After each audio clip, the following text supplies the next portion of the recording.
आप सभी को जय मसीह की।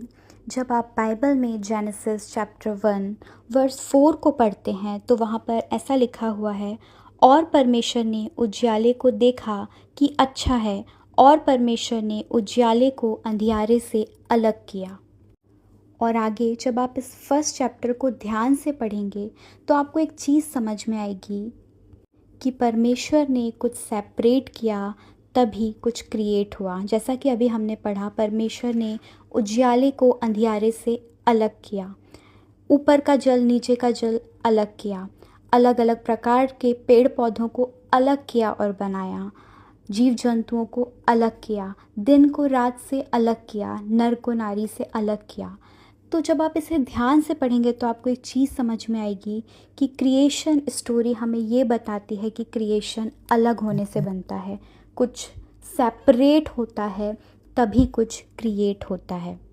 जब आप नए नियम में आते हैं तो मत्ती 27 उसके 46 में ऐसा लिखा हुआ है, हे मेरे परमेश्वर तूने मुझे क्यों छोड़ दिया। क्रूस पर से प्रभु यीशु मसीह कहते हैं कि हे मेरे परमेश्वर तूने मुझे क्यों छोड़ दिया। लेकिन हम इस बात को जानते हैं कि अगर यदि परमेश्वर उस दिन प्रभु यीशु मसीह को नहीं छोड़ते तो वो उद्धार का काम पूरा नहीं हो पाता। जो बात मैं आज आपको समझाना चाहती हूँ कि कई बार परमेश्वर हमारे जीवन से कुछ चीज़ों को सेपरेट करते हैं ताकि वो हमारे जीवन में कुछ क्रिएट कर सकें।